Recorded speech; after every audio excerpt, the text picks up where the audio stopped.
Hi everyone, I'm Mary Fiend Brandt with a LinkedIn Bakery, serving up bite-sized tips so you don't get overwhelmed. I'm super excited to have my guest on the show, Amanda Robinson. So hello, Amanda. Hi, everybody. It's great to be here. Super excited. Amanda is with Social Savvy Society, and you guys know that I like to tell everyone where I know my guests from. I just don't go onto Facebook and pick a random name and face and say, hey, you look great. Let's have you on the show. But before we get started, can you let me know where you're watching from? Because my audience has grown this year to be worldwide. And let me know what business you're in, because I am a natural born connector. That's kind of how God wired me up. And so I love connecting people to places and other people and things that they need. So tell me what business you're in and where you're watching from, and I'll see if I can connect you to somebody in my network that needs your services, can help you, maybe become a referral source. That's what I like to do in my spare time, which I have none of. And I know right? the feeling. And let me know that you can hear us okay. Some thumbs ups and some hearts during the show. Now, you guys know that I like my shows to be interactive and engaging, so we want to hear your questions. So at any time, just pop the question in the box down there in the comments and we'll answer it. And also, at the end of the show, I promise you that Amanda has a special offer for you. So you want to stay tuned because I might know what she's going to offer. It's pretty exciting. But enough about that. So I know I'm like, don't get them too excited. Come on. I'm excited. So, I know. and we might have a guest appearance A from very special VIP guest appearance. you might have to bribe him though to come on, right? Don't give too much away. Don't give too much away. Okay, Amanda, thank you so much for taking the time out. And you are in a nice warm house tonight, but Yeah. right? Yes. But for those that haven't been following Amanda and don't know, she has become a digital nomad. Oh, hey, Mike Elton just joined Mike! us. Mike! Woohoo! Mike, don't spill any of the beans about special stuff at the end of this program, Yeah, okay? Mike. Yeah. Just a small bribe, he says. Anyways, so Amanda is from Canada. So Jeff Hines, if you're watching, look, I have my first Canadian guest on. Aren't you proud of me? And she recently, has it been a month? 6 weeks? I feel like it's six. I've been no fixed address for 2 months, but I've been traveling the States for a month. Yeah. So she's a digital nomad. And you know what? I'm going to let you explain what that is. And I love your story. So I follow you. Sandy, Faulkner Stevens says, hey, Amanda. Oh my God. Hi, Sandy. It's so cool that you're watching. I love it when different people from different walks of life end up stumbling across content like this. This is great. Thank you for tuning in, Sandy. We're so grateful that you're here. So Amanda, before we get into like the strategy part, what we're going to talk about, in the event we put, Facebook and all that great stuff. I want to kind of just start with, like how you got started in social media and where that has come to, right? Wow. So the retro conversation first, and then the reality conversation second. Okay. Whatever one you want to do. We need to know about you. How did I get started in social media? Really funny. I am a hobby photographer. So I started with photography, and then photography led into some graphic design. So doing photography and people wanting like posters or flyers. And so I started into graphic design on the side for people. And then the graphic design led into Facebook pages and putting content on Facebook pages. And this was in the early days where Facebook advertising just started.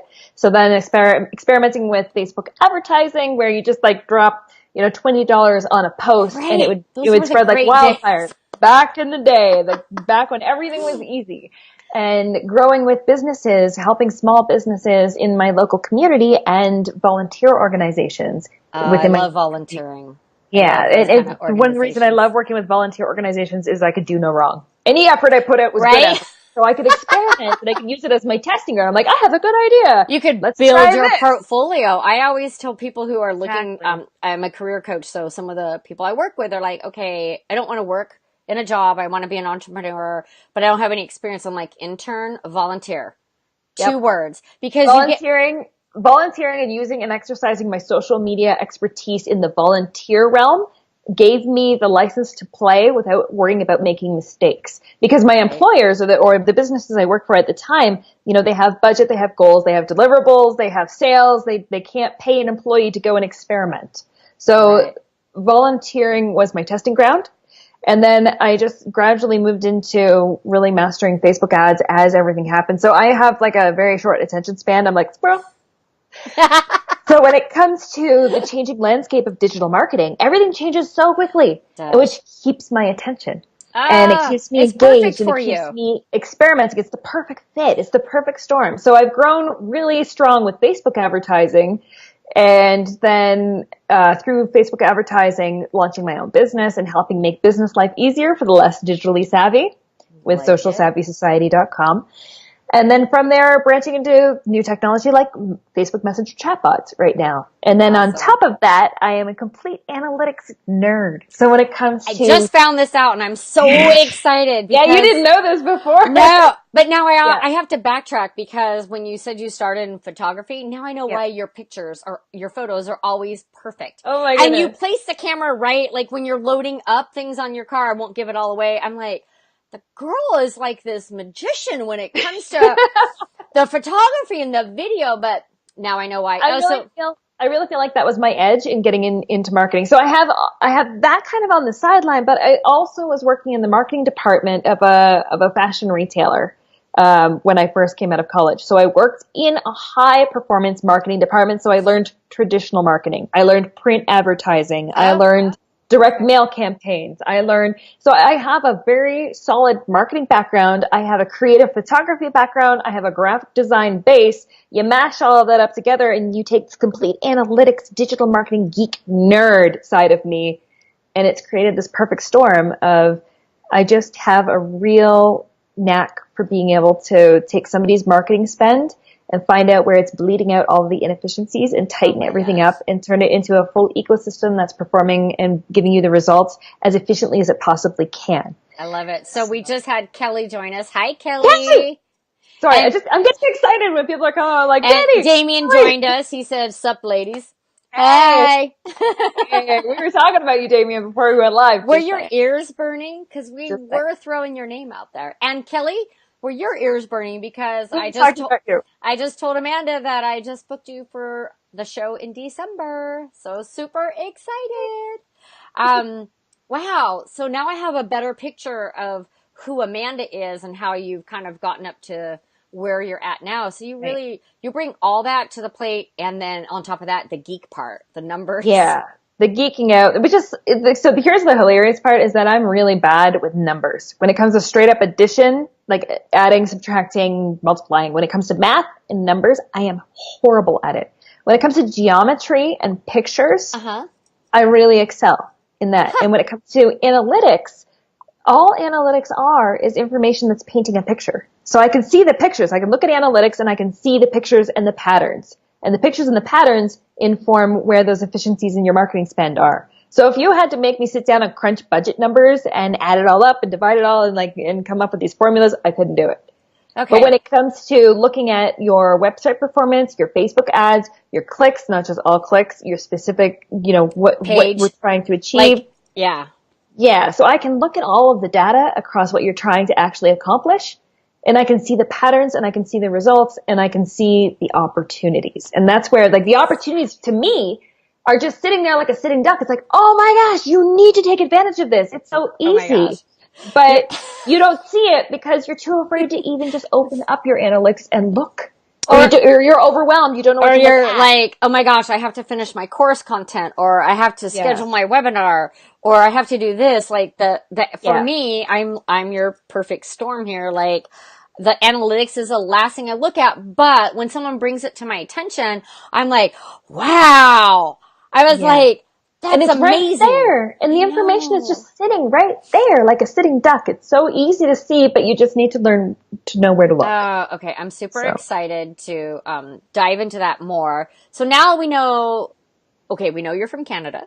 We know you've been a photographer. Now that explains all those wonderful shots that you always do. I'm like, the girl has a perfect camera angle while she's traveling. I'm like, every picture, I was like, how the light, I'm just cracking up. Even when you were in your tent and you were freezing and you had your beanie on. Wait, you had your beanie on. I call it a toque. It's a beanie. I think we've already proven it's a toque.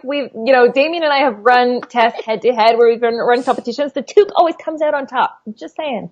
I know, and he corrected me on a post yesterday because when I think I commented on a post or something. I was like, "How do I spell that? Is it toque or is it torque?" I don't know what I said. He's like, "It's a beanie, Mary." I'm sorry, Damien, if you're still watching, this is never gonna die. Like, we're really gonna drive this one home. Oh, Sandy says toque. Yes, is Sandy from Canada? Maybe. So I think in order for it to be a toque, side note, you have to find somebody that's here in San Diego that would call it a toque. Yeah, Jen Herman. She's not from San Diego.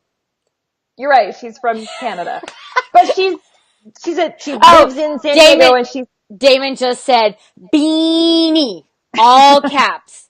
And Kelly said it's a beanie again. Okay, and I love that we're reviving the toque versus beanie conversation. I know, right? Do you like it breathing new life into it? Kelly, Sandy, if you're watching, can you do me a favor? Can you share this out to some of our friends and have them join in this toque conversation with us? Thanks. I think she said no to Damien's beanie, but hopefully she's going to say yes to sharing this out to the Canadian friends. All right. Anyways, little side note, folks, Canadian, American, toque, beanie. Yeah, she said sure she would. It's a knit cap. We're just going to, wait. Kelly says Jen Herman is Canadian. Yes, we know that. Okay, so sorry, we just had to do a little sideshow there.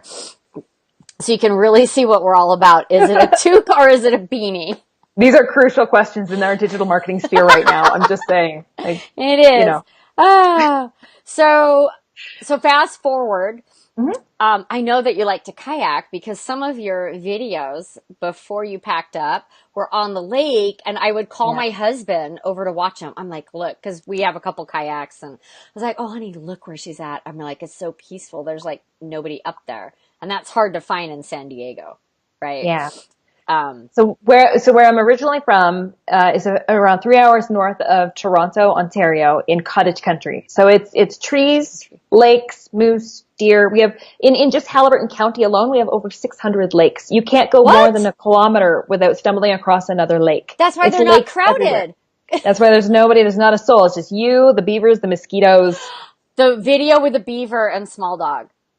Yeah. So, oh man, so many stories of beavers getting angry where we're kayaking. So I'm traveling. So, okay, let's digital nomad now. So photographer, geek, digital nomad. So now, because I run in this online space and I technically can work anywhere I have an internet connection, I've packed up my entire life, gotten rid of everything, gone no fixed address, and am technically living out of my car right now. But I'm traveling Canada and the States, and I am staying in a combination of Airbnbs, camping in my tent. Wait, did you pick up some friends at one of your motel rooms? Those little... I saw that post. I was like, what do you do when you have extra guests in your room? Roaches, folks. There's something... They're apparently like potato bugs or little, whatever they're called, pill bugs. Roly-polies? I don't know. Anyway, they were about this big and they're running around on the floor, and yeah, so that's an experience. That's a motel experience. And I've been staying in campsites. I've been staying but primarily the most exciting part of this digital nomad journey is by living my life so outwardly online in the way that I have, networking with the people I have, attending all these events and building these relationships in this online space. Like meeting you at Social Media Marketing World and now continuing this conversation online. I've done that with so many different people across so many different states and Canada as well. So when it came to the point of me going digital nomad, I just threw it out on the internet and said, okay, here's my kind of intended route that I'm going to travel. Who lives anywhere near here and wants to hang out with Small Dog and I? And a bunch of people have put their hand up and said, why don't you come stay with us? I know. And that's so awesome. And so what I've done is I've planned my route from these relationships that I've built, these online relationships that I'm bringing to the IRL, the in real life world. And I've planned my route by putting the pin on the map of where all of these individual people live that said they would be glad to host us. So that's how your route was developed? Like, That is how I was originally going to go from Ontario. I was going when I say north and then west, you have to go really far north then to get west in Canada, all the way out to the west coast. I was going to travel Canada first and come down the entire west coast. It was snowing in Alberta at the beginning of September. that'd be a little cold in the tent. And it is, let me tell you.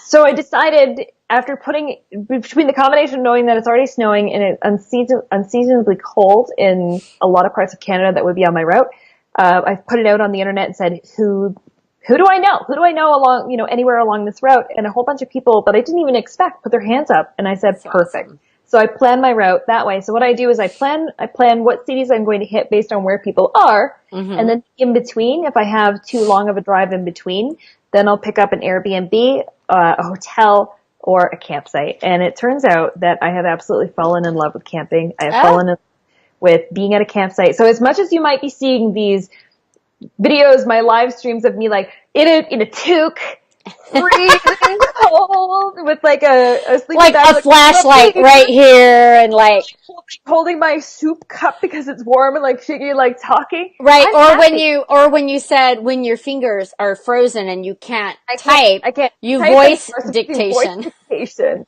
And I have a portable battery generator that I'm fueling all of my electronics off of, especially in the cold, because your battery dies so much faster in the cold. How long does that battery last? Because That was amazing. like my phone and my laptop, like they die. I'm So like, I can get roughly 6 full charges from my laptop off wow. of 100%. It's like a car battery, but it's more glorified. It's a lithium battery. I can power a lot of things off of that, and it'll get me through a 12-hour day with that. And then do you just like plug it into the motel or your friend's house and it charges back up? I actually plug it into my car as I'm road tripping and recharge. So it just charges while you drive. You can also get solar panels for it, but I didn't want to spend the money on the solar panels. Solar panels are very expensive to fuel what I needed, and the combo of road tripping, and most campsites you can get power at a campsite. So I do a combo of plugging it in, charging it back up. But anyway, so backing it up, the point that I'm trying to make is, as much as it might look very dramatic on Facebook Live that I'm freezing in a tent, I'm actually really happy. Well, that's good. Happy. And you might be freezing, but you can still be happy. You can be both. Yeah, it's a different lifestyle. It's a lifestyle that isn't going to be forever for me. I do want to point out that I'm not just digital nomading for the sake of digital nomading. It was a choice. It was a life change and a life circumstance change that made me go, I can go route A or route B. I can go get another apartment and try and fill it back up with furniture or sleep on a blow up mattress. And like, I don't know, like the cost of living in Ontario, especially in Toronto, forget it. Like I could do that, but do I really want to? And I'm just at a crossroads in my life where I don't have kids. I don't have other responsibilities. I don't have anything that is tying me down to any one given place. I have an online business that I can do from anywhere in the world. And that's what so many people talk about is their goal. Like that's my goal, right? Is to build my business. So I can do my business from anywhere. I'm not going to do a road trip like you. For those of you who know me, my shoe collection, we're not going to get rid of it. Oh, so I have an entire backpack in the giant clamshell storage on top of my car. It's full of shoes. It's full of high heels. So I did. I just can't imagine, but I mean, I know that that's a goal for a lot of my viewers and audience is to build their business and up to that point where it's like, I can do this from anywhere. My network is strong enough. My relationships are strong enough. And that's really where it's got to be. The network, the relationships, and what your offer is. I think you don't have to go as extreme as me. I don't actually recommend doing this. Yeah, but I say 99% of the population do not do what I'm doing. It is not smart. It's not easy. It's not the best. It comes with its own challenges. We just want to move states. Like we don't want to stay in San Diego because when you talk about the cost, like we can't afford San Diego to retire. And so do we want to keep spinning our wheels, or we've decided, our 5-year plan is to move to Arizona to Lake Havasu, where my dad and my stepmom is. We bought it. So it's funny because we're following the path that several of our other friends have followed, and not on purpose. We talked about buying a boat with my dad and my stepmom. We're like, yeah, if you find something, we can go on it. That sounds great. And then like 2 months later, like we didn't think it would happen this year. Yeah. My dad found a boat. It wasn't the right one, but he found one. And he's like, okay, so can you send us money? We're going to do this. I was like, okay. So we bought our pontoon boat and then Congratulations. thank you. And it is, I always tell everyone, yeah, we bought a timeshare this year, right? Cause it's kind of like a timeshare because all we do is we go to Lake Havasu. We did my birthday there this year. We went for Labor Day. We went 4th of July. We're out there every month, sometimes twice a month. And that's where we want to move. And that's, my business has to be able to support us there because they don't hire like full-time people. There's not like, they hire everyone part-time, a lot of people. So my husband will probably work part-time and then, we'll live off my business. So that's the goal. Not quite as extreme as you, but I think the point for most people, the people that, are in my network, they talk about having this digital lifestyle and be able to support their business from anywhere and be able to travel and still, take that week off and their business is running. Right. So I'm not quite there yet. Right. So what challenges are you coming up with? So tonight, I have to be honest, I like to keep my show real. So before we were coming on, I'm looking for a proposal. I'm looking for notes from a proposal. And I'm in my office looking for these handwritten notes when I did this intake call. And it's very important I find these specific notes. I cannot find them. It's driving me crazy. I'm like, how do you keep is everything electronic? 100%. 100%. So I also have I have an iPad that I have, and I have the Apple Pencil, the most expensive pencil on the planet. And I use an app called GoodNotes. So I still take handwritten notes and I still have I'll still do a coaching call and I'll still take notes, but all of it is getting digitally recorded. And then I can turn that into a PDF. I can take images and snapshots. I need that. I can take, the way that my brain works, it's very scatterbrained, especially when I'm writing on paper. And the way that writing in this app works is that I can write a thought into like a space, but then I can select that whole thing and move that piece around or move it onto a different page or connect other thoughts together. It's simplified my life and I don't need paper anymore. And I'm so dependent and reliant on power. I need to keep all of my electronics charged up. I need to have power and juice in everything. And I've learned that that's part of my lifeline. And it's just the routine and the habit I have to have. So some people are like, yeah, well, paper's still good when your iPad's dead. I'm like, yeah, but I can't live without having electronics fueled 24/7. So that's the difference, is that if you want to trade in the paper and trade in a filing system lifestyle, you have to just have other digital habits that support the ongoing lifestyle of it. That's good advice, because I call myself a half-breed. I like paper and tech. Like I like to take notes when I'm talking, when I'm doing that intake session. I don't want to sit and click, and I don't want to be focused there, because I can write and kind of listen, or if we're on a Zoom call, I just like to write my notes and my thoughts. I'll be like, oh, I should do this for them, or oh, they need that. So the challenge that you're having right now is like, oh, I can't find those handwritten notes. What I'll do is I will have on my iPad, I take all of these notes, and then when I'm done, I take that and I file it in their Dropbox file. Like I have a Dropbox file for every client or every conversation I have, and then I just file it in there. So whether I'm on my iPhone, my laptop, my iPad, doesn't matter where I am, I can go and pull up a copy of those notes on the spot. And having technology talk to each other is crucial for me, so that I can access anything from anywhere on the go. On any device.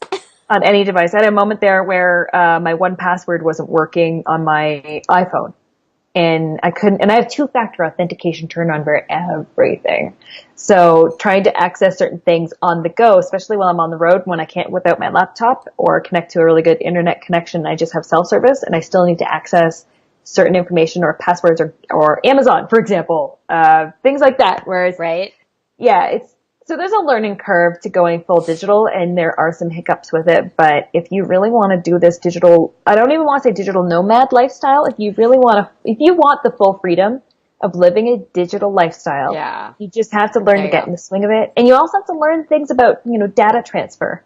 So I do a lot of things with Dropbox. Most people are either Dropbox or Google Drive. I do Google Drive. both. Yeah. but understanding how much data it's going to soak up when you're trying to sync video files and when you're trying to get everything to talk to each other and you're on very limited or changing internet connections, understanding what your limitations are and where you have to take advantage of that time to make sure that you're syncing your Dropbox or your Google Drive file when you need to, you're getting all the notes in the right place so that you're organized. And I can't claim to be perfect at being organized, especially now that I'm full digital nomad. Like, I'll tell you, as soon as you get in a tent, everything changes. But being set up technology-wise so that I can do these things has made all the difference. And I will say that I did this full digital setup for about 2 solid years before going digital nomad, no fixed address. So I was already in the habit, already in the swing of it. I know my data limitations. I know how long, if I record a 20-minute video, I know how many hours it's going to take if I only have 7 megabytes of upload speed. Wow. So I understand those things, so I can better. I just always want faster internet. Like earlier, the internet was like, I was on Facebook doing a post. I don't think it got posted, and it's doing this. I'm like, honey, I have my Facebook live show. The internet is that's my answer to everything. So he's like, okay, I'm going to turn it off, turn it back on. We're going to see what's going on. I'm like, no. So I have a traveling internet curse. I seem to bring it with me wherever I go. So if your internet worked really good before Amanda and Small Dog showed up, your internet's not going to work very good when I'm done with you. And I'm sorry, it's just a curse I carry. But I've lived on like shoestring internet where the infrastructure isn't there and it's just, it's like dial-up speeds and still figuring out how to make this work. And it's frustrating. So I appreciate when I am moments like this where I'm not in a tent. I'm in a warm house. I have a bed to sleep in. I have high-speed internet. The lighting is great. You sound great. Thank you. So I will take advantage of those moments while I have them, but I'm also going to appreciate the flexibility and ability to do these things while traveling the country and maybe not having the best internet or the best setup. And I'm also hitting speed bumps. It is not perfect. It's not a good system. I've lost clients. I've lost a lot of clients. But it's okay because this is a shift in lifestyle. It's change and I'm learning new habits. I'm learning new routines and I'm learning how to do this. So as much as I can be as prepared as I want, I can have as many digital systems as I want. I can have as much power and juiced up electronics as I want. But the reality is when I'm setting up a tent, tearing down a tent in bad weather, timing out a kayak, not putting the straps up before you not put putting the kayak. Straps up, doing it again. I know that one.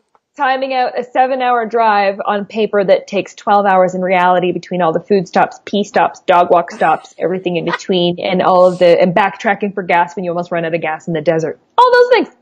And then just life. It just happens. But so I feel like this is like, not only are you super strong and motivated and determined, but I feel like this is really going to not change who you are, but develop more of who you are. Absolutely. Right? It's making me, it is making me prioritize what is really important to me. And it's helping me understand and let go of the things that have been holding me back. And the biggest thing that has been holding me back is me. Yep.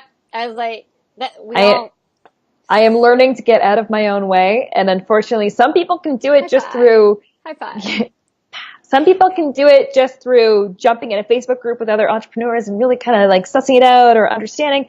No, apparently I have to do it by giving up everything and roaming the entire country with my dog. Hey, we all do it differently. We all do it differently. But I know that as this is evolving and as I come out the other end of this, I am going to have a much better appreciation for what I'm capable of.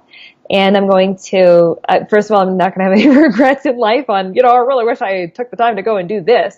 No, I'm living life. I'm figuring it out. And in the end, I'm letting go of the things that have been holding me back and I'm making room. I don't know what it looks like yet, but I'm making room for the amount of positive change and positive energy that will help me become the best Amanda that I can be for the world. I want to give you hearts right now on our show, but I mean, I don't know how to do that.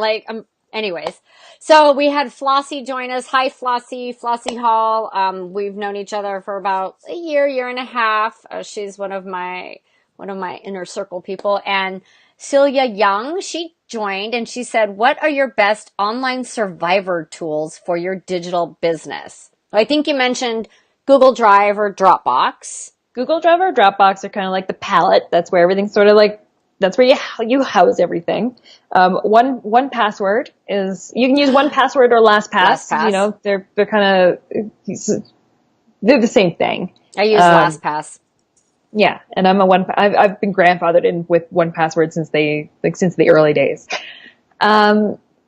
So those are two major things. Like I said, the battery generator that I carry around with me. What about having devices so that talk to each other or sync? Yeah. Like all Apple stuff. I love Apple because it all syncs up.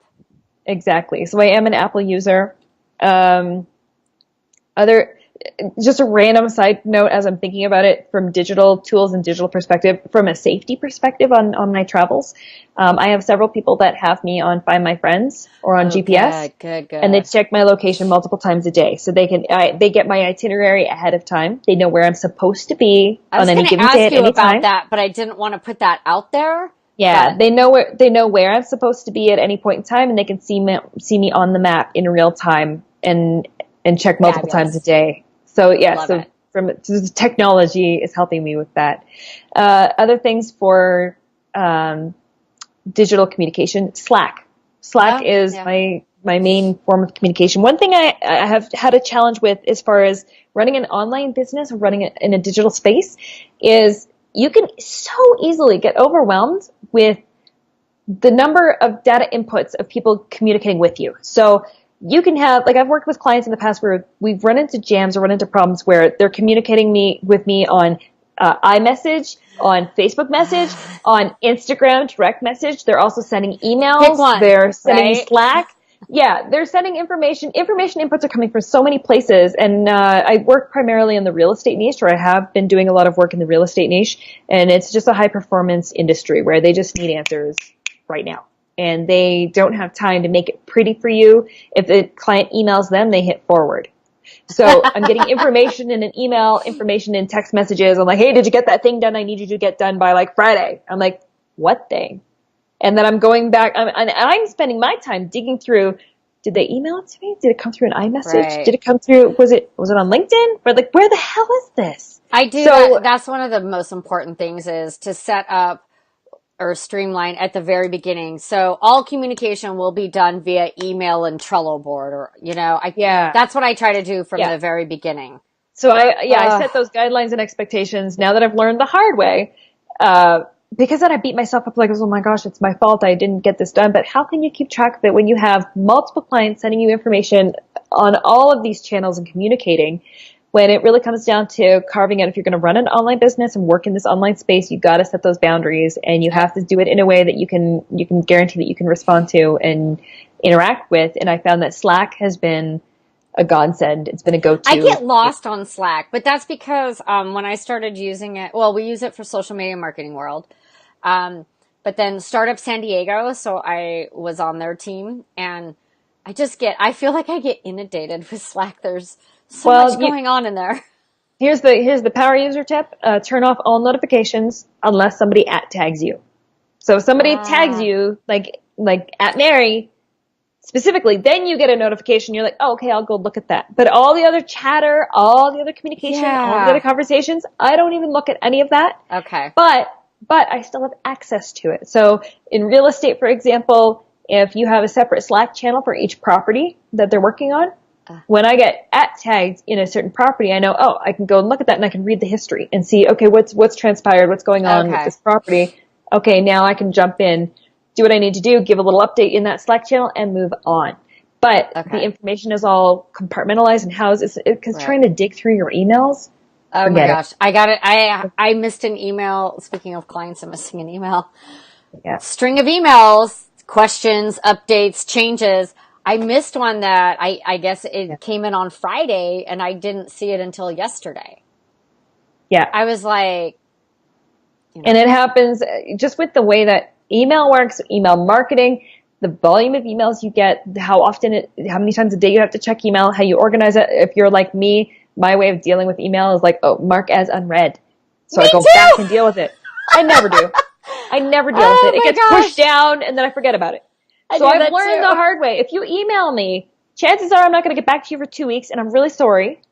And it just like slips my mind. It just, okay. I don't do email well enough. I suck at email. So I've learned the hard way that if I just, like, Slack for me has become my bat phone. Like, that's my bat signal. That's like if you need to get a hold of Amanda for any work purposes, it lives in Slack. And that's just the way that I've operated, and it's worked really well for me. Caitlin said, I do that too. She must be talking, you're Caitlin.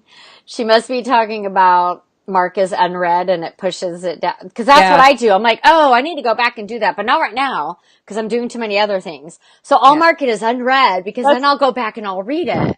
That's my tip for online business and trying to go full paperless and run everything online, is that you really, I mean, there is no right delegate and trash. Delegate and delete. Yeah, there's no right answer on how to do it, but you need to find out what your rhythm is and what works for you and how efficiently you work at getting back to people, and stick to one system. Build your system, stick to it, and work with your clients to do that. Perfect. Well, folks, I think that we should talk about the topic that we kind of advertised this show to be.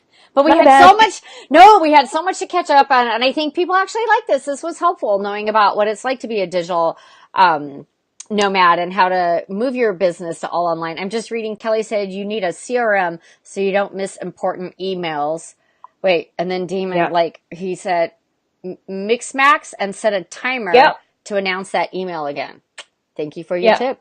Mixmax is a tool that he's been recommending. It's a really powerful tool, which can help eliminate a lot of those challenges. Maybe after the show, we can drop some links in so people can find some of these tools easily. Yeah. So Amanda is known for her, not only her beautiful smile and pretty eyes and her photography and kayaking and small dog, but Facebook. And so we wanted to give you guys some tips and just some knowledge, or not we, her, because I don't have the knowledge, she does.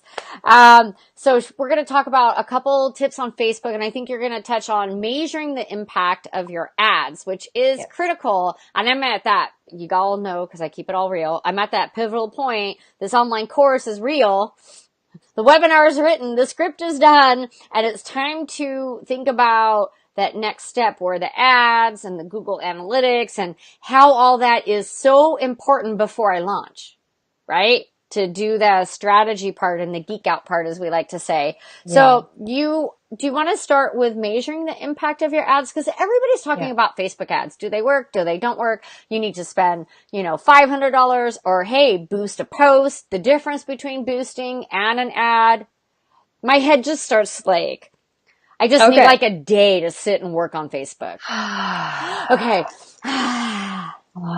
We got this. I got your back. Your back. All right. Facebook ads. So whether you're boosting a post or whether you are using Ads Manager, I would prefer that you start using it and experimenting with Ads Manager. I'll explain why in a minute. But regardless, it doesn't matter. If you are spending money, if you're spending dollars on paid advertising, whether it's on Facebook, whether it's on any other platform, I don't care. The bottom line is the majority of business owners in this online space, they're playing the keep up game, the catch up game. Their competition's doing it, so they need to be doing it too. So you're spending money on Facebook ads. You want to drive business through that. Or you're spending money on paid advertising. A lot of people create the ad, they spend the money, they put it out there, and then they're only paying attention to how many sales did I get from it. Right? So that it's like a 1-to-1. I put an ad out, I spent money. What sales did I get? Right. Well, you're going from 0 to 100 too quickly before paying attention to all the things in between. And what I'm talking about is measuring your marketing. So measuring the impact of your marketing spend. When you first start advertising on Facebook, or when you, not even first start, if you've been advertising forever, whatever, there are certain key things about taking the time to go back and look at your results. Rather than looking at just one thing, you're looking at what's the ROI? Right. I spent this much, how much money did I make? Right. Well, that means that you're basically going to do it again and repeat the same, I don't want to say mistakes, but you're just going to keep doing the same thing over and over. You're going to get the same results. Yeah. And I've talked about this with people doing Facebook ads. They might have Facebook ads that are performing well. They spend, this many dollars and they get this much in return.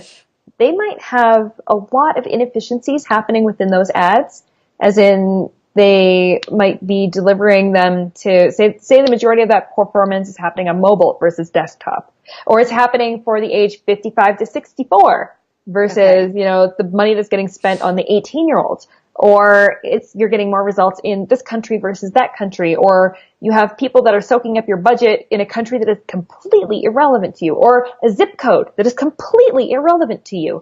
But you're relying on Facebook's algorithm. You're saying, yeah, okay, when you go through building an ad, you're like, especially if you're just boosting, you are putting all your faith in Facebook, into their algorithm, into how they think your business will benefit from it. And just like handing over money and be like, okay, sure. Yeah, no, I'm done handing over money. Yeah. Yeah, But if you do, I want to do it in a smart way. I don't want to hand it over. I want to plan it. So step one is I'm really glad that you're doing it, first of all. But step two is I don't want you just looking at the prize at the end. I want you to take the time to go back and review the actual results. So I was having this conversation earlier today with Caitlin and Amy, staying at Caitlin's place. For that. It's amazing. But talking about, if you're just looking at surface level metrics on your advertising, if you're spending money and you're just looking at, say, for example, the number of clicks you're getting. Right. Okay, so I'm spending money. I'm just looking at the number of clicks I got on that ad, and it looks like you're getting a ton of clicks, but you're not getting a ton of sales. It's like, well, why isn't this working? Or how can we make it better? Well, taking a little bit of a deeper dig, going, oh wait, you're just looking at all clicks. And all clicks could be somebody clicked on the photo, somebody clicked on a portion of the ad, somebody clicked anywhere on that ad that isn't necessarily an outbound click going to your landing page, or actually hitting your landing page, or taking it even a step further and using Google Analytics in conjunction with your Facebook ads and seeing that, okay, yeah, you might have gotten an outbound click, but they bounced right away. They didn't actually do anything. So using Google Analytics to find out, oh, are they actually spending time on the page and digging deeper and going to the next page? So the two actually go hand in hand, like Google Analytics and your ads. You really need to line that up, is what I'm hearing, and be ready to really get the most bang for your buck. Like, cause like you said, I hear, and I've done this in the past, $20 here, $20 there. So I actually don't do Facebook ads right now because I don't know how to do them. So why throw away my money right now? Yes. Right? It's better to come up with a game plan and do the investment. But you're saying the strategy. So the Facebook ads and the Google Analytics actually go hand in hand to help you have whatever it is you're looking for. Like if you wanted people to go to your landing page to buy a course, I would need both of those set up properly. Yeah. And it's baby steps. Like step one, if that's way too advanced for you and all you can do is click boost post, then that's okay. Then click boost and put some budget behind it, but do me the biggest favor, go back and look at the results. And I'm not talking just see, I got this many sales out of it. Go back in your insights and click on the post and look at the results. How many people did you reach? How many clicks? How many comments? How many shares? What's your negative feedback look like? Pay attention to those metrics. If all you're doing is clicking boost post, cool. Step two, if you're going a little bit deeper than that, I want you to be the difference between why we would boost a post. We're circling back around to that now. Why you would boost a post versus using Ads Manager and building ads with the more, like it can be a little more of an advanced system. If you're uncomfortable with it, it's okay. There's guided creation. You can go step by step through it. It'll walk you through how to do it. Just open it up and try. Just take the initiative and try. I promise you it gets easier. But if you're just boosting a post, you only get to show it to one audience. That's it. Then you can only boost it once. Really? So you can't boost it to additional audiences. You can just click the boost button once, put some money on it, you're done. You can add to that boost, you can add money to it. But you can't pick your audience. You can pick your audience. You'll have all your audiences available, but you can only pick one. Right.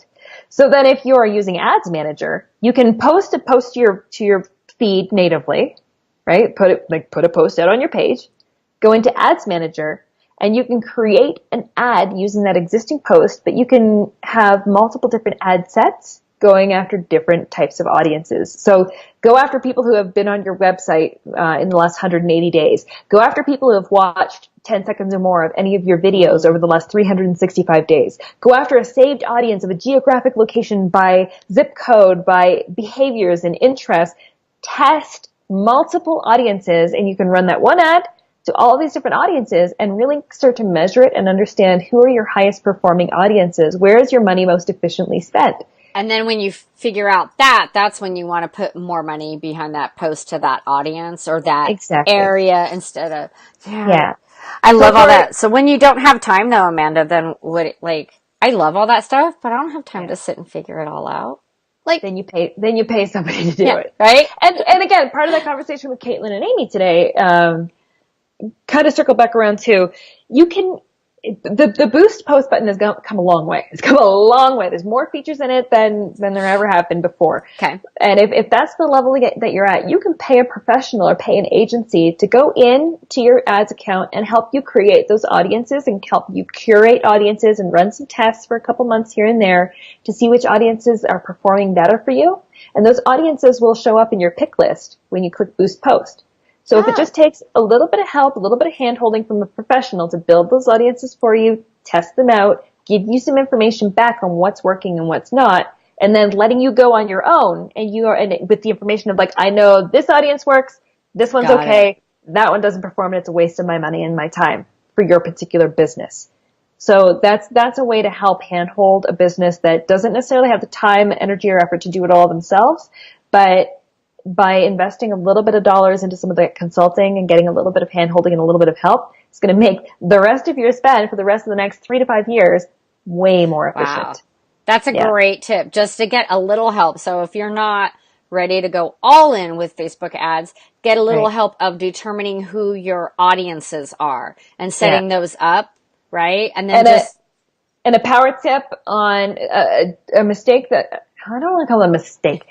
Something that I see people do often that they could be doing differently or better is they will put a post out that they really want to share. They really, really find it's very important information. They want everybody to see it. They put the post out and it's like organically going, ooh, it's like it's nosediving. It's not performing. So they're like, well, let's put some paid advertising behind it so we can reach more people. If the post isn't performing organically, don't go throwing money on it. Don't do it. Only throw money on things that are already getting momentum. If it's getting organic momentum and reaching people, then go and put money behind it. If it's dying and dead, rethink how you're positioning that content. Okay, that's a great tip. Just because you put money behind something doesn't mean that it's going to get more momentum or more engagement. No, you'll get some reach out of the paid advertising, but it's going to cost you more money. It's like heavy lifting dead weight. Why do that when you could just put jet fuel on something that's already got momentum? Okay. And it really just comes down to, if you're trying to force the hand of Facebook to say, show this to more people, Facebook is trying to say, with the lack of organic reach, Facebook is actually having a conversation with you saying, yeah, but your content's crap. So got it. It's not valuable to the people that already know, like, and trust you. So we're not going to continue to show it to anybody else. And a lot of business owners have the false perception that just because you have, 500 likes on your Facebook page, when you post something, 500 of those people are not seeing that post. The algorithm picks and chooses and decides who's going to see it based on the quality of that content and how much interaction and engagement it's getting within the first couple hours of you posting it. So if you post something, Facebook might sample it to, let's say, 50 people, and if they're not biting or engaging, so to speak, then it kind of gets demoted in the newsfeed, demoted with the algorithm, and it doesn't get served to the rest of the 450 people that like you. And if you keep doing that over and over and over again, you're digging yourself into a deeper hole with the algorithm.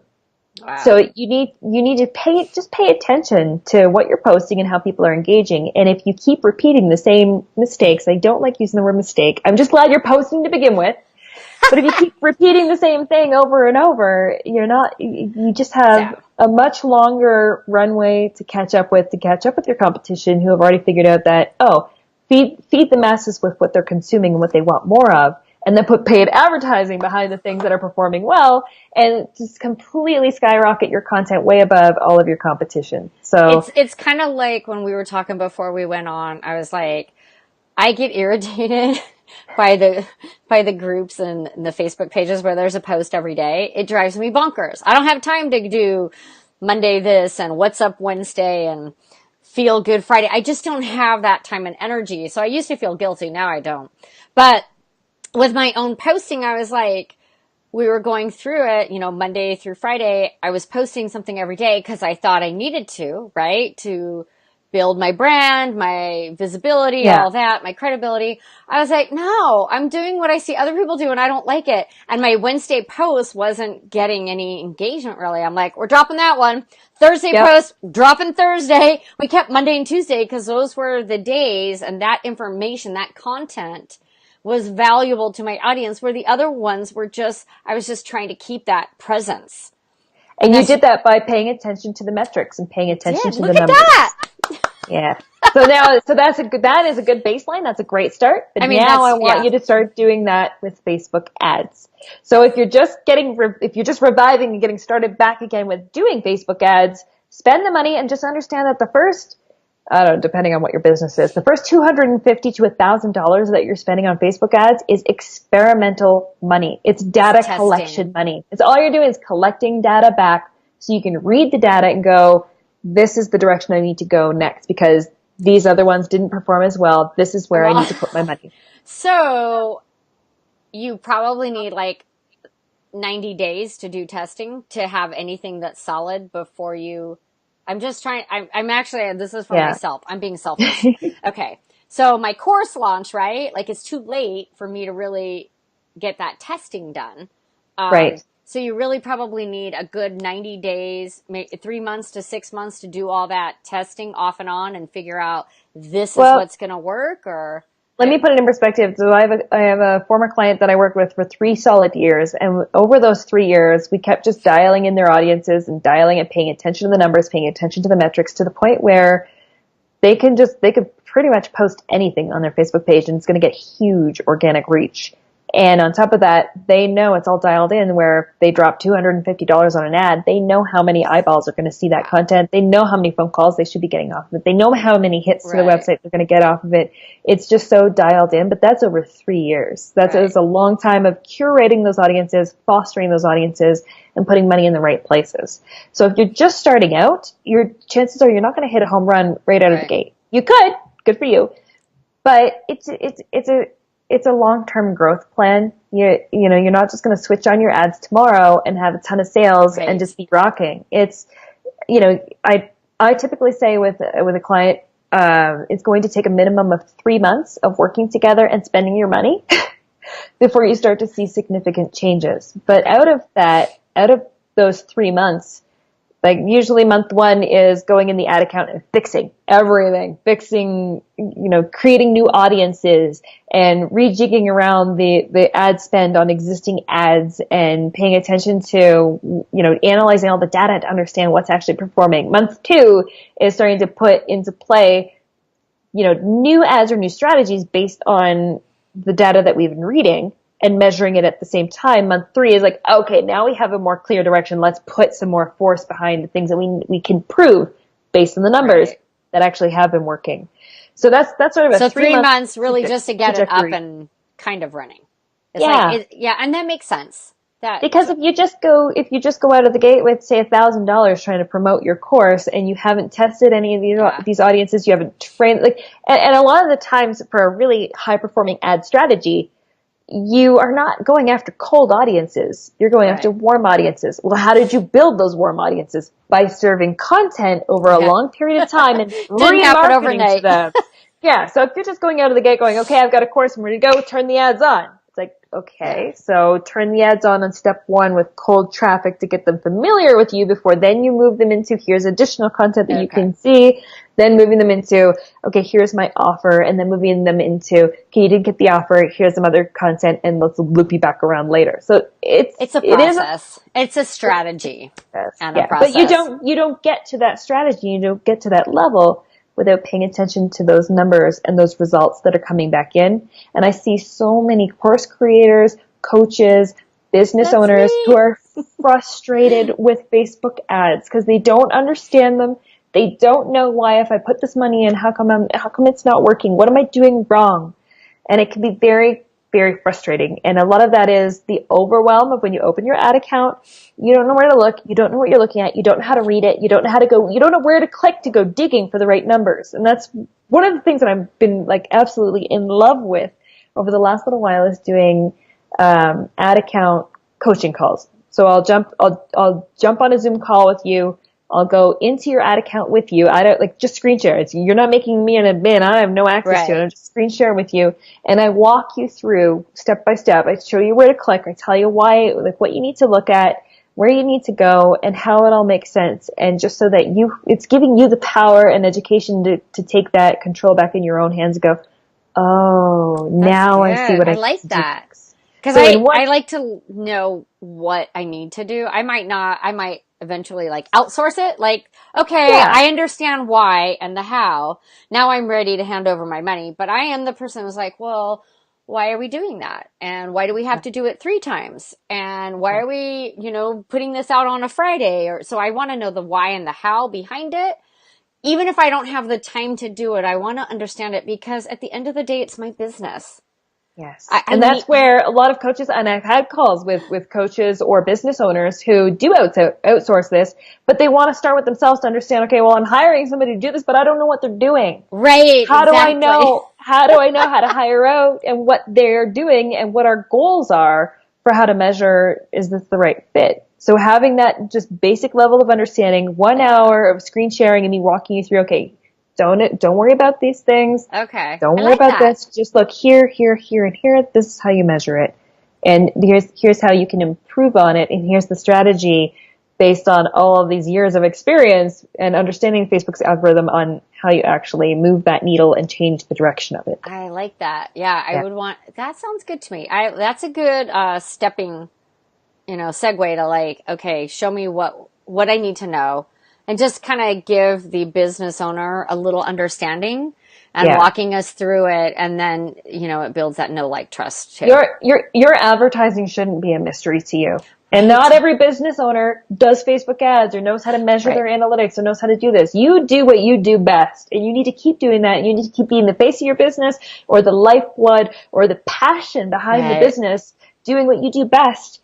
And just being armed with the knowledge and the power of understanding if you do have digital or online advertising as part of your business or part of your strategy, just having a basic level understanding of how that needs to work and operate for you. And then so if you do outsource it, you still have some control and understanding of what's going on. So important that we can't just turn it all over to the people. That I'm a huge believer in outsourcing and contracting and partnering up with people, but you still need to know what's going on because at the end of the day, it's your business and you own it and you need to take responsibility for it, right? Yeah. Yes. And I know how overwhelming it can be. So just because I know it and learn it and everything doesn't mean that I'm going to actually do it because as you said, at the end of the day, that's not my specialty. Mine is LinkedIn and being a trainer and doing my Facebook live shows and, doing my consulting work that I love to do and that I'm passionate about. So Exactly. But having the understanding of it and understanding at that level of where you can put your focus and where you can put your resources and your VAs or your additional help or your contractors, having an understanding of it without sticking your head in the sand and avoiding it. Yes, is absolutely. Worth its weight in gold right now. Well, we're actually almost to our hour, and I try to stick to an hour so that I think that's a good Facebook live show. They go over a little bit. It's funny. With Jen Herman, we went over because we're chatty catties, kind of like me and you. I get it. I love it though. I love it. This has really been helpful because I know Facebook ads is something I want to do in the future, but I want to understand it and I want to have a strategy. I don't want to just throw my money behind a post that I think is good because that's just throwing my money. I think we're about to get a visitor, which might make Small Dog make some noise. So I might want to. Are we gonna? Is he coming on? See if I can get his attention. We have a special guest appearance by Amanda's co-pilot, Small Dog. Come here. Come here. Hi. Hi, Small Dog. All right, so we've got Small Dog. This is my what do you call it? He's my your sidekick, co-pilot. my travel sidekick. I call him your co-pilot. Leave it. 3, 2, 1. Gentle. I love that you say gentle all the time. I've heard that in some other videos. If I don't, he's a piranha and he'll take off half my hand. Oh, Small Dog is adorable, and I hear he's like one of the best travel companions, and he's so good.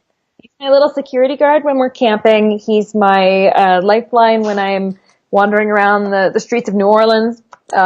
He is my little snuggle partner when it's freezing temperatures in the tent. I could not imagine doing this adventure without him. That's awesome. Well, thanks for bringing Small Dog on. So at the beginning of the show, I said that Amanda had something to share with you guys, something that could be helpful and beneficial. So Amanda, I kind of already know about it, but I'm like, because it's okay.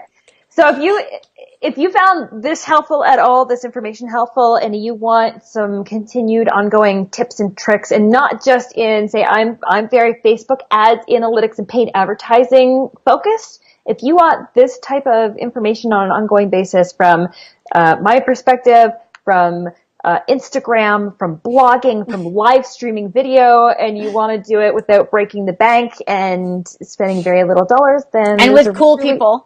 There's a really cool project that just launched on Monday, and I am thrilled to be a part of it. What it is, it's called 360marketingsquad.com.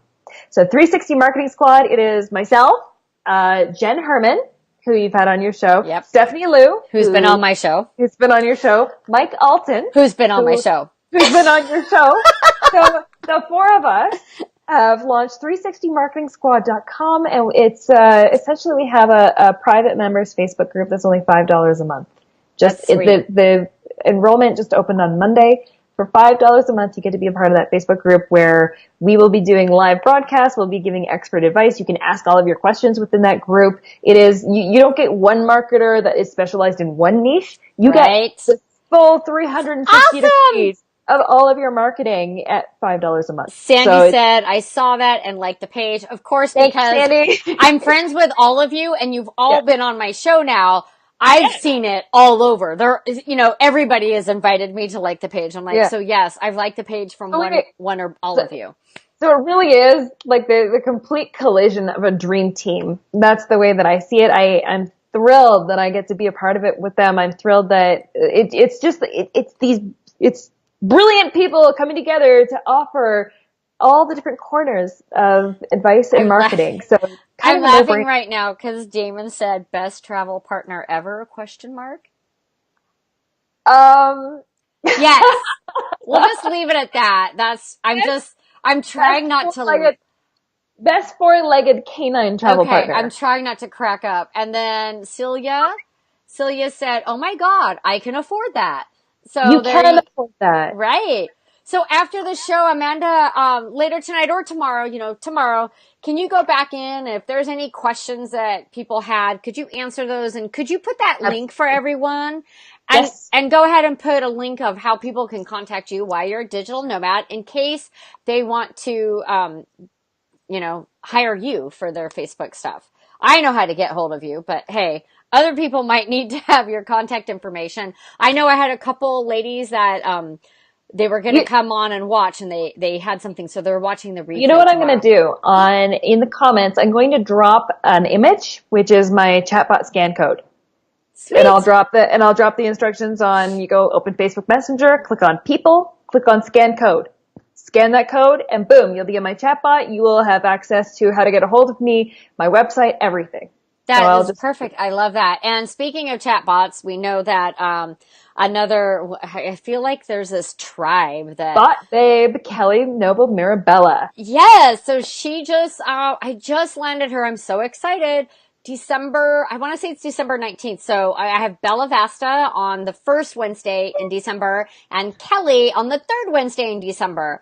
I'm seeing both of those girls on Friday. That's part of this whole digital nomad, the direction that I'm going. The end goal is that we have a girls' weekend coming up this weekend in Scottsdale, Arizona. So there are 7 of us, crazy amazing digital marketing girls that are all getting together at one Airbnb. We also have a live stream happening this Saturday where all of us are going live and sharing all this amazing female entrepreneur knowledge in a very candid, raw, putting it all out there. Oh my God. That is going to be fun and informative. Just up my alley. I can't wait. So go ahead and drop that link too. Let's make sure that everybody has the information right at their fingertips. Tomorrow we'll go in and I'll go ahead. I'll also boost this out again on LinkedIn. I always boost it back out saying, hey, if you missed the replay, here it is. I have had so much fun having you on the show, and I have a better perspective of the Facebook ads, and that I'm going to need to be able to invest in a 3-month strategy, right? To do it right instead of just throwing $20 here, $100 here. That doesn't make sense. And if you kick it off with a 1-hour consultation, not necessarily saying for me, but with an ads professional who does this for a living, that 1 hour can save you a ton of time, energy, and effort down the road and give you a strategy and a blueprint to actually work off of throughout those 3 months without just throwing spaghetti at the wall and seeing what sticks. Right? I love that. Yeah. Okay, so, well, it's been so nice having you, and I can't wait for your retreat this weekend, and I can't wait to see you in person next week. Yay! This whole digital nomad trip has been completely worth it. This Awesome. lifestyle, this change to be able to see people in real life. And thank you again for being very patient with me. I know my schedule has been crazy, so you've been setting up the show and communicating with me, and I've been very last minute, right down to the wire. I'm like, 10 more minutes, I'll be on. I swear I'm going to be on video. And that's okay. Thankfully, all the tech works, because my biggest thing with these is when the tech doesn't work, I freak out. And then nothing works. But it's been so much fun, and that it was really informative, not only for Facebook, which is what we advertise this about, but also about being a digital nomad and what that means, and different devices and tools that you need that you could set up. So I'm definitely going to be working on my digital tools for 2019, because you said you did it for 2 years. Yeah. I need even to if you're not going digital nomad, I don't recommend it. It's not for everybody, but just getting yourself set up digitally self-sufficient. Yes, absolutely. That should be another blog post, being digitally There self-sufficient. you go. Here it is. Okay, well, high five. Thank you everyone for watching. Tune in. Thank you. I'm going to put the next Facebook Live. I'm going to put that link down below. You can find me here. One more quick peek at Small Dog here. Bye, Small Dog. Completely owning it, not in a tent right now. No. Yeah, life is pretty good. Okay, connectors, this is Mary Fain Brent with a LinkedIn Bakery, serving up bite-sized tips so you don't get overwhelmed. You can find me here the first and third Wednesdays of the month at 7 p.m. Pacific Standard Time. I'll catch you online. Ciao. Thanks, Amanda. Bye, everybody. Thank you.